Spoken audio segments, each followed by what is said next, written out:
Avant même d'apprendre à nager, ton enfant doit absolument maîtriser ces 5 compétences clés. Dans cette vidéo, je vais te présenter ces étapes essentielles pour qu'il progresse sereinement dans l'eau.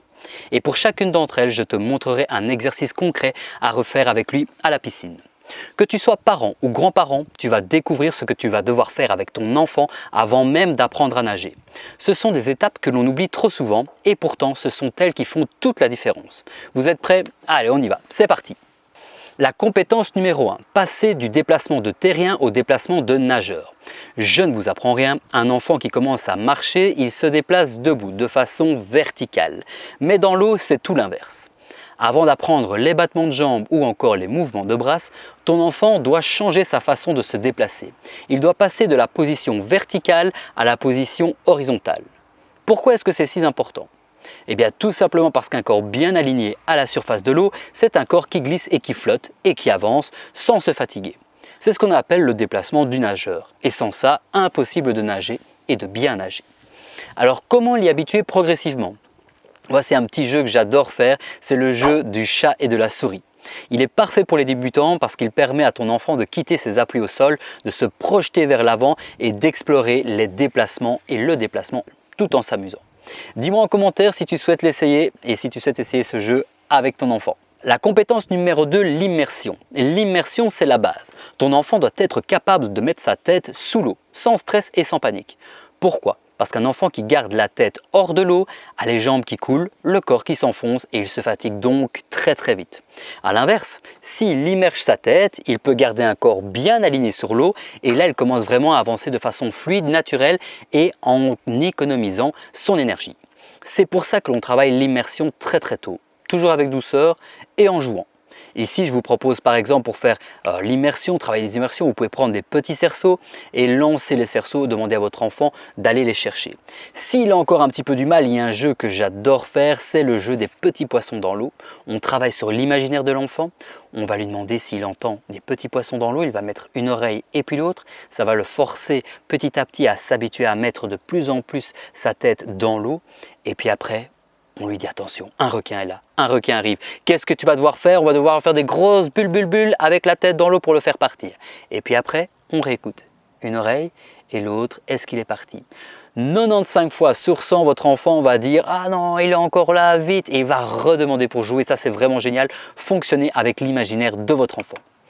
Alors, la compétence numéro 3, eh bien, c'est la compétence respirer ou la respiration. Respirer, ça s'apprend. C'est peut-être la compétence la plus sous-estimée et pourtant c'est l'une des plus importantes. Ton enfant doit apprendre à souffler dans l'eau et puis à reprendre de l'air calmement et au bon moment. Savoir contrôler sa respiration de façon calme et posée, c'est lui permettre de nager plus longtemps sans se fatiguer. Un enfant qui ne sait pas respirer et pas souffler, c'est un enfant qui va s'épuiser très vite. Quand je donne cours, je pose parfois cette question, je dis quand tu cours ou quand tu fais un jogging, est-ce que tu le fais sans respirer ? Bien sûr que non, parce que sinon tu n'iras pas très loin. Et bien en natation, c'est la même chose. Si nous n'avons pas des échanges gazeux, votre enfant n'ira pas très loin non plus. Alors, pour apprendre à ton enfant à respirer, je te propose le jeu de l'anniversaire.